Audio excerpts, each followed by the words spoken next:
Yo, what is going on, boys and girls? Russ here. I'm bringing you today a Outlaw Rogue key in plus 14 Sanguine depths. This is a run I did with a not entirely meta comp, I guess. We ran Guardian Druid, Disc Priest, Affliction Warlock, Fire Mage, and me as the Outlaw Rogue. We got Bolstering, Storming, which, by the way, in this dungeon is really annoying. But luckily, as the Outlaw Rogue, we have the increased range. And it's Tyrannical. So bosses or things to be scared of in this dungeon is the second boss in particular, and yeah, the last boss with the bleeds gets quite intense. But yeah, this one is an in-time key, so spoiler alert there. But I'm going to take you through it. I'm going to speed it up, slow it down, things like that, and talk through things which I think are going to need to be talked through, I guess, and have some explanations, what to kick, what to look out for. Little tips and tricks you can do as a rogue, at least I know so far. You know, things that you can vanish, things that you can cloak, which make your life a little bit easier, things like that. So I will try my best to keep it to on, you know, a need to know basis and nothing too crazy. I don't want to talk through every single ability on every single pack, right? But your basic kicks and kind of like, yeah, things that you can do to kind of shine, I guess, or make things a bit easier for your party as a rogue. So without further ado, let's get into the key. So on this first pull, we're just going to be pulling 2 packs together, and we're going to be activating the Venthyr lamp just to get a bunch of stacks. We should get 4 stacks of this, which will give us a 20% damage bonus. And there's nothing too much to kick or interrupt here. Just make sure you watch out on the floor for the traps. Now, moving into the second pack, we're going to be focusing the Mist Dancer, because basically the Mist Dancer has an ability where he kind of does a lunge. And every time he casts it, he'll spawn 1 extra, I don't know, shadow clone of himself. So the quicker that you get him down, the less hectic the pull is going to be. So we want to be focusing him down first. As we see here, he only got 3 clones of himself up. But if we'd have left him up, you know, and got him down last or not focused him, he might have, you know, ended up with 6, 7, 8 I've seen on Fortified Week. It gets really, really intense really, really quickly. So our lock has blown his cooldowns on that guy, I believe. We do have our Disc Priest giving power infusion throughout this dungeon to either the Warlock or the Mage whenever they call for it, depending on which of them has cooldowns and what kind of pack it is. One really, really cool thing about doing these dungeons with a Fire Mage, they just have insane cooldowns. So if the mage, you know, if the lock doesn't, usually it's pretty much going to the lock, but if the lock doesn't have cooldowns and it's ready and the mage does, we kind of chuck it on him. I pretty much never get it, just because I'm here to bottom DPS and to CC and things like that, and to shroud and things like that. And we do use the shroud in this route, which definitely makes it easier. So I will go over that as we get there. But yeah, this is our first shroud just coming up here, pretty much just to make it a bit easier so we don't have to wait for this patrolling mob. You can do it without a shroud, but yeah, it's just to save time, really. You don't need it, but it will be back for when we do need to use it. So moving on to the next pack, just make sure that you kick these ticks when they are doing the gorge, I think it's called, or engorge. And pretty simple, dodge, engorge. Just dodge the tornadoes and kick and CC and stun and gouge if you want to. Depends if you need it. Just try not to let them channel the engorge on anyone who's low HP. That's pretty much about it. So next pack is pretty self-explanatory. We're focusing the big guy, the brute, just because bolstering. So we want everything to be kind of cleaved down in a similar amount of time, just so we don't get one big bolstered mob. I think the ticks do not bolster, but the small ticks do not bolster, but the big ticks do. So we want to be kind of getting him down, just watching the HP bars, and we will get Prideful off this pack. And then we will be going straight into the boss with Prideful and Bloodlust. Things that you can do on Prideful with a rogue is pretty much a feint. As you can see on my enemy nameplate thingy at the bottom right, you can see his stacks are going up. So he's going up slowly to 20 stacks, which is the max stacks. He's doing AoE damage every time he, pulse of AoE damage every time that he, goes up a stack, I guess. So you can feint early and then late when you start to hit around 20 stacks. You can also cloak it, but I would save that. So on the boss, we go in straight with Bloodlust, and we're going to have our Prideful, of course. You want to be soaking the head, what's it called, the charge that he does on someone, but you can use evasion and solo it if he goes on you. I wouldn't use evasion for someone else's charge, but if he does do the charge on you, just call out that you're going to solo it, and like stand where it's really obvious that you're soloing it, right, away from your party at the side of him or something, and just pop evasion, and it'll do no damage, and it'll save the healer quite a lot of mana. One thing that we did learn with this Severing Smash is actually that you can outrange it. So we'll be doing that on the next couple that we do get. But you have to be like 60 yards away or something. So for me, you'll see me kind of like trying to run and outrange it and not really succeeding. It was new to me. The mage was explaining it as a thing. But yeah, you can run like all the way back to the entrance of the room. So this is the Juggernaut Rush that we need to soak. And that's fine with the barrier because the tank died. Unfortunate, but we got him back up, so that's good. That's what I do like about running 2 combat reses in a group as well. So yeah, the mage and the warlock can like do a gateway and things. You can see here that they outrange it, and it's not the initial damage that you're trying to outrange, it's the orb that spawns. So if you outrange it, you won't spawn an orb, and that does mean that there's less orbs to soak, and less orbs to soak means less raid damage that your healer has to heal back up and things, and just less that you kind of have to deal with. So if you do run double ranged, you can try and, as long as they don't lose too much DPS or uptime, you can try and get them to outrange that charge. It's pretty much like right at the back of the room if you're tanking the boss down, you know, the end where he is. And yeah, it just makes the, you know, if you go from spawning 5 orbs to 3, that's 2 less soaks on Tyrannical. That's quite significant. So you can see here the mage, he just doesn't spawn an orb, right? But I did because it just wasn't quite far enough. And as you can see, the range on it is pretty massive. So there we go. He goes down fairly clean. Obviously my DPS is kind of low on that one because I was toying around with the whole outranging thing and trying to get it to work. But, you know, we still had it okay. Next pack, just try and focus your DPS on the oppressors. The small adds do not bolster. The oppressors do. You want to be interrupting the curse of oppression, I think it's called. You can kick them, you can gouge them, you can stun them, etc, etc. Just try and get their health down at a similar point. And then we actually forgot to pull the next pack, but we came back for it. And I believe the Fire Mage blew his cooldown, so that was fine on the imps. So this was our first time trying this key with this route, so the tank wasn't 100% sure on which packs to pull and which to not. So he remembered that we did need these imps, and Fire Mage just absolutely destroyed these. So that was simple. As you can see, like Fire Mages just are absolutely nuts. And then just this one gargoyle. Just make sure you do not stand in front of these guys because they do this Severing Strike, which is a frontal cone on the tank. So never stand in front. And then they have this Craggy Fracture. Obviously just move out the swirlies. Pretty simple. Obviously a little bit more to deal with the storming going on.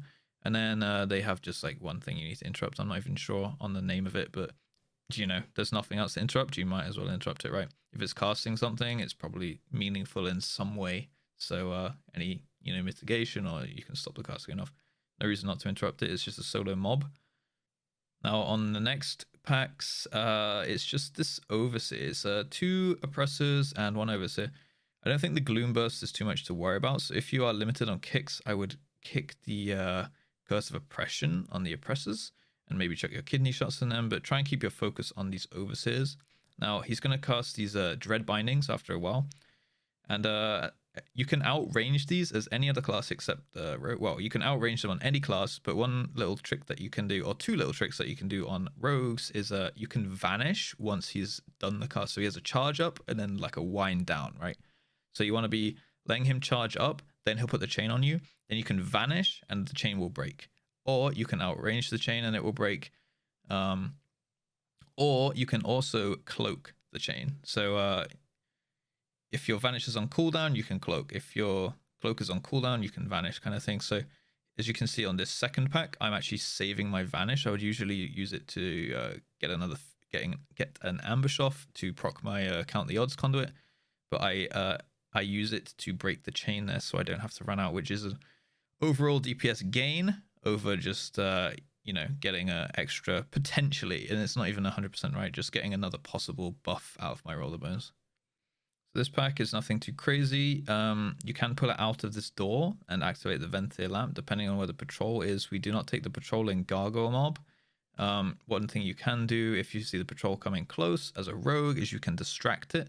So we could have used the Venthyr lamp here, just outside this room on the left, and distracted the patrol. And then we could have got like 3 or 4 stacks or something on the extra buff, which is literally just free damage and healing for this Prideful. So we could have taken him down a bit easier. We spawned him, you know, kind of early before we had these oppressors a bit low. So just one thing to note is, you know, healer and positional requirements and things. But yeah, again, you can just feint or you can cloak the Prideful stuff. You know, if he's got high stacks and you see your healers struggling, you can make sure to use your Crimson Vial to, you know, get a bit of self-sustain. You got your cloak and you got your feints, right? So anything you can do, you also, you know, you should always be using health potions and things, or at least carrying them. They obviously have a 5-minute cooldown, so only use them when, you know, you would die otherwise. We've also got health stones, plus a blunder that I've just realized is I do not have my Kyrian vials in my bag, or I have none left. So we were doing some keys before this, maybe I had them on that, but I do not have them currently. So if I were to go back in time, I would tell myself to summon my little Kyrian boy and get me some tasty vials. But yeah, here again, Overseer. He's the guy that does the chains. We have Prideful, so we probably don't even need to outrange this one because he should die before the chain cast. And then we are actually going to Shroud after this pack. So what we're doing here is we're actually shrouding this pack, but we will come back to kill it. This pack and the next pack, actually. We will come back to kill it, but the reason we're doing this is so that we spawn our Prideful, not just before the boss, but actually, you know, like 1 mob before the boss instead of like 2 packs before the boss. If we'd have killed that pack, we would get it, you know, halfway down this corridor. But this way, in our route, we've made it so that we spawn Prideful for the boss. And as I said at the start of the video, the boss, this second boss is probably like the key killer in this one. I'd say you need Bloodlust and you need Prideful for this guy, at least on Tyrannical. So doing it this way, we're just going to work down the corridor. We're going to spawn our Prideful just before the boss, and then we're going to go straight in with Prideful and Bloodlust and see if we can do it. And then we're going to come back after the boss and kill these packs that we did just Shroud. So we do still need the percentage, the count from the packs, but we just want to change where we're spawning the Prideful. So on these mobs, you should be interrupting the red ghosty boy, and then yeah, he'll drop a patch on the ground, and I think the black ghosty boy just constantly spawns the patches on the ground, so they're quite annoying, especially when these scribes are just throwing like books or something at you. It's really annoying. I guess you're not too gimped as an outlaw rogue because you got the increased range, but it is really annoying that you can't move them. You have to kind of like open these doors and line of sight and things like that. So otherwise, these packs are pretty simple. Just always focus the ghosty boys first. Kicks on you know, whatever you can kick really. And yeah, as you can see, I've got this auto marking weak aura. I'll link it down below if I can find it. I'll link it down below. But as you can see, like every time we go into combat, it's really useful because it just automatically puts like purple, star, green, blue, etc. on all these mobs. And I think my tank is using a skull marker to mark the like important ads or what he wants us to focus. But yeah, it's just going to mark the basically non-skull and non-cross on everything that can be interrupted. So it's really easy when you are in comms to just be like, you know, go into a pull, and then it will just put like star and stuff and blue and whatever, and you can just be like, I'll take first on star, or I'll control star, because as an outlaw especially, you're going to be wanting to control the mobs as much as you can. You're going to be wanting to yeah, like you can kick, and then you can gouge, and then you can kidney, and then you can probably gouge again, and then you can kick again. Like you can really lock down a mob. You can even blind as well to do like a pseudo kind of interrupt. It won't put the mob's ability on cooldown most of the time, at least, but it will like delay it, and maybe just delay it long enough for you to like, it will restart the cast after the blind breaks, but maybe it's long enough to get your kickback or something. Same with gouge. So now we're killing this last sentinel, which is pretty self-explanatory. You can see my prideful weak aura in the top right. When it glows, that means we're getting prideful off, you know, the pack that we're engaged with. It just works on percentages, so kind of cool weak aura. I can also link that one down below if I remember. But yeah, same old gargoyle mob, and it's going to give us prideful right into the boss. We have our bloodlust ready, and the boss is going to be the fun times of this key. So here we go with the boss. There's a couple of cool things you can do as a rogue on this boss. So first and foremost, you really need to nuke down these ads and make sure that you are dancing from left to right on this corridor. As we went this way, we went left. So the first place that we're going to be is going on the inside to dodge these tornadoes that drag the walls, right? So it's inside, outside, inside, outside, inside, outside. As you can see, that I actually got the curse on me, so I had to cloak. Now that was a misplay by me, I will admit, but I could have cleansed that off me because with my Kyrian Vial, because that does cleanse curses. So it's going to be inside again and then outside again. The first one is always a little bit tricky, but yeah. Like preferably, I don't want to use my cloak there because I want to save it for this castigation, right? There's a couple things you can do with it. I kind of blew everything and I played this boss really bad, to be honest, but you know, I like to learn from my mistakes and hope that you guys can also learn from my mistakes. So if you get the castigate on you, there is a couple things you can do. You can cloak it or you can vanish it. But another thing I learned is don't vanish too early. He has like a wind up on the castigate and then a wind down. So the red circle I actually thought would spawn just on the wind down, but it's actually on the wind up too. So you need to watch his cast bar. Make sure that it starts like channeling downwards, right, before you vanish, and that will cancel his cast. It will save your healer a lot of you know, healing intense moments, and just make the fight a little bit easier any way that you can, really. So you know, you can vanish it once he starts winding down. You can cloak it also, I believe, once he starts winding down. Maybe you can do it on the wind up. I'm actually not sure on the cloak, but I would also just, you know, save it for wind down anyway. And then yeah, it's pretty much nuke the ad, save your health stone, save your health stone, save your health pot if you need, and yeah, make sure you go in with a Kyrian Vial so that you can cleanse that curse if you do happen to get hit by the thing on the wall, because it's not the initial hit that hurts, it's the curse that it leaves on you, which will just tick you down, right? And now we're going back to clear these packs back here. So nothing too crazy, just I sit on the warden so that I can interrupt the chains, because I can't remember what they do, but I just remember they're really annoying. I think you move really slow, or these shackles, I think you just move really slow, or maybe you I don't know, actually, maybe you're rooted. I actually can't remember, or maybe you're silenced. Maybe I'm getting confused with the wardens in Toldegor. But yeah, we go back and then we kill that pack, and then we go back to this javelin pack. And this one's pretty easy. All you have to really do is dodge the like wind strike that he does. You see that tornado there that he fires out. Our healer just got hit by it there. But yeah, pretty much sometimes it's kind of hard on storming to see because you got these other tornadoes flying around, and then he's doing the tornado frontal cone that he shoots out. So just make sure that you're always looking at which way he's facing and trying to stay behind him, right?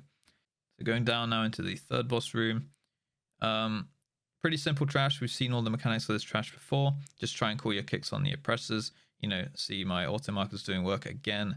The visages, you can kidney shot them and things like that when they're going to cast a circle on the ground. But your tank is, you know, after the kidney shot ends, they're just going to probably start casting again. So they're most likely going to get this growing mistrust on the ground, and your tank's just going to be kiting them anyway.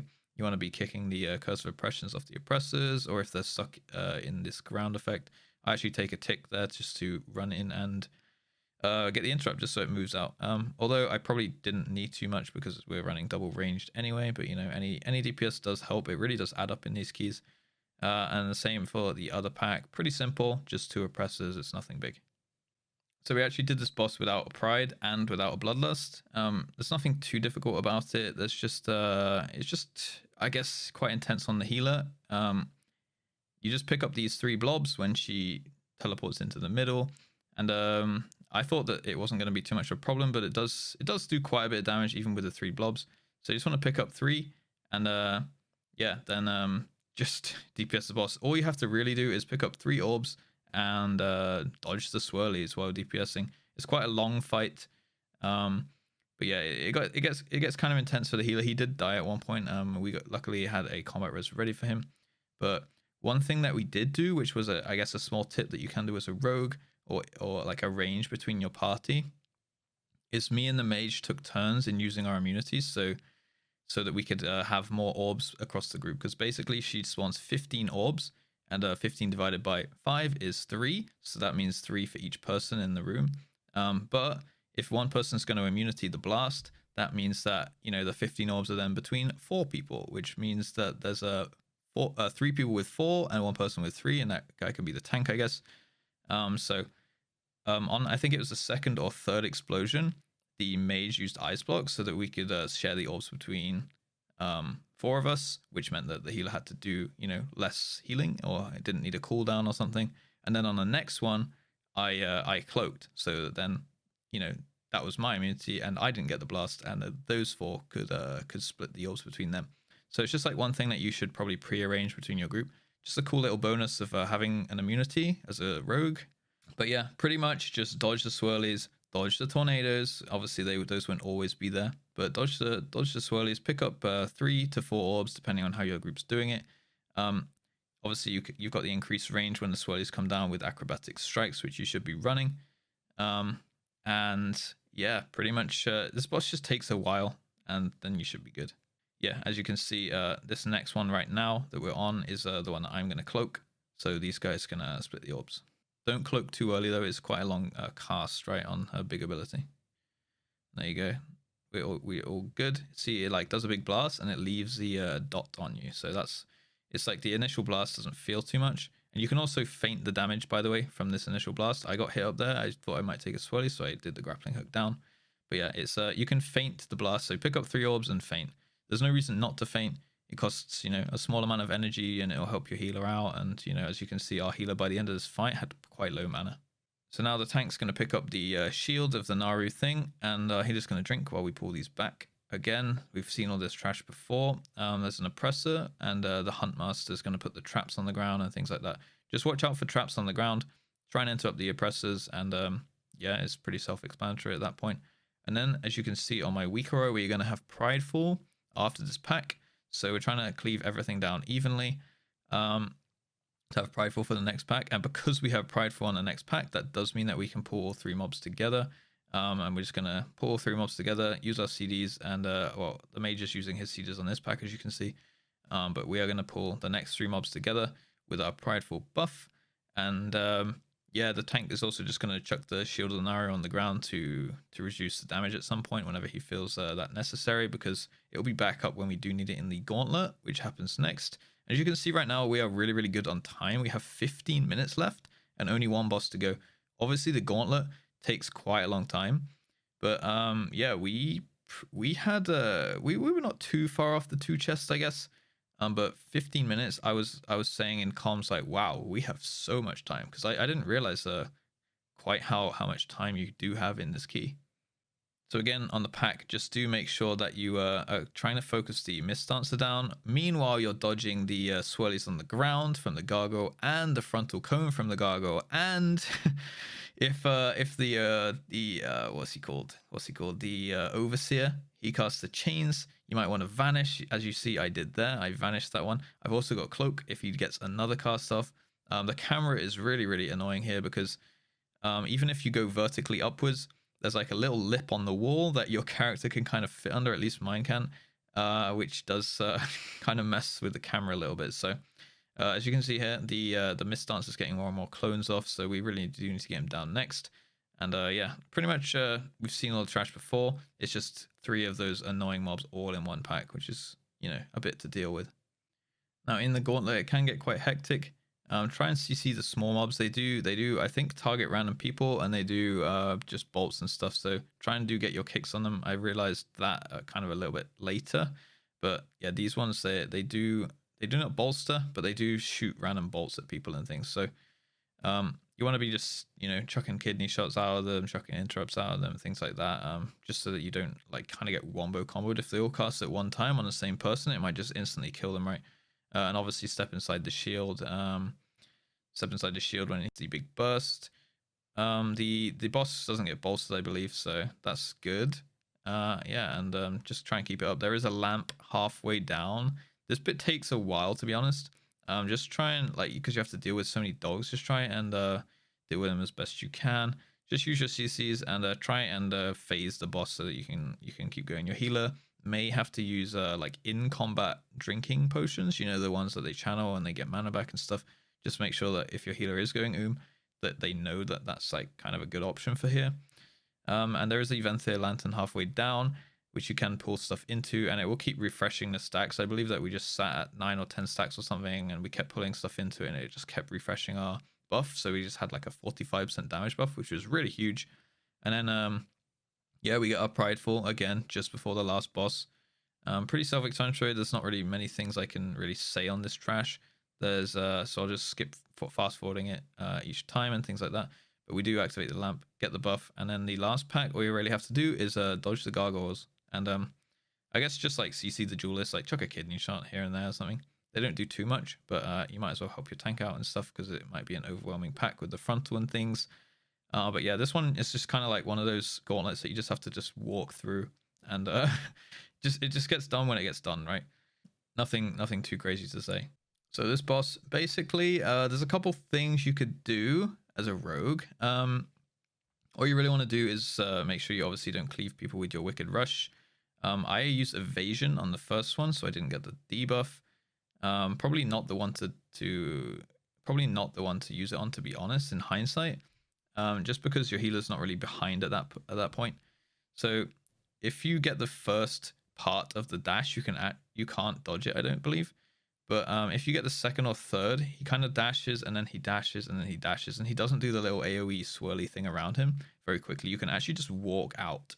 Like you can just straight like press A or D or whatever and just like move away from where he's like charging to, and you actually just dodge the bleed. Like you can see I did it just there. You can do it with sprint on or not sprint on, but I just straight walked out of it and it was fine. So one other cool thing that you can do is for your Kyrian, which I am, you can use your vial thingy, your not Crimson Vial, but your Kyrian vial to cleanse a bleed as well. So it's really useful. Honestly, that thing is so nice. Like not only just for an extra kind of like mini healthstone, but the fact that you can cleanse a disease is so useful in stuff like Plagueful. And then bleeds in here, and then also curses. Like there's just a lot of bad curses, aren't there, in this game? So it's really useful at times when you don't expect it to be. Just try and help your healer out with your Crimson Vial once you do get the bleed. This fight really does ramp up, and always obviously make sure that you stack inside the golden bubble. That will cleanse your bleed too. So if you get the you know, a dash just before the bubble, probably not worth to use your evasion or your vial or something like that, because it's going to be cleansed pretty soon. But if you get one quite early in the phase, I think he does like 2 dashes or even 3 between each golden bubble.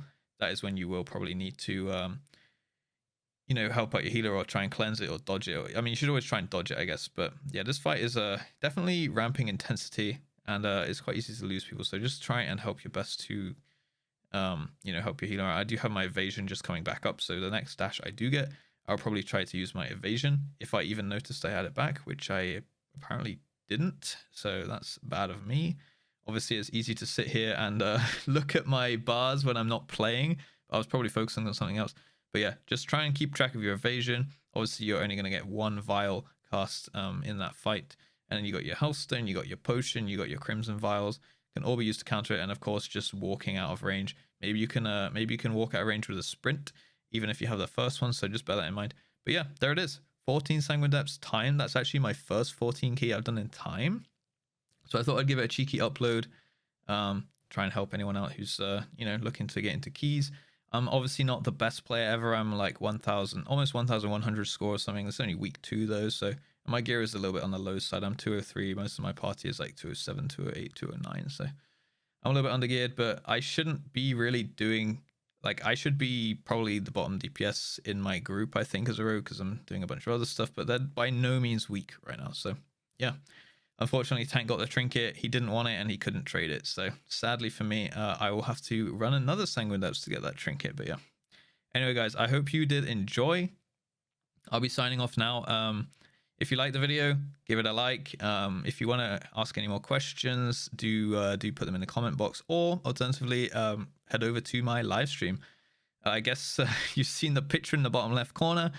Yeah, I stream on Twitch, so those are pretty fun. That's like my main thing. So yeah, if you do want to hang out a bit more, or I don't know, like the way I sound, maybe you can see in that picture with my cup of tea, how I look or something. You can head over to my Twitch. I'll be more than happy to answer any questions, hang out, just have a chat, and we do a bunch of different stuff over there, WoW and non-WoW related. So hopefully, you know, head on over there. Maybe I'll see you there, maybe I'll see you in the comment section. But just goddamn like the video, and subscribe if you're new and you want to see more stuff. And yeah, I guess I'll just leave it there. Until next time, guys, peace.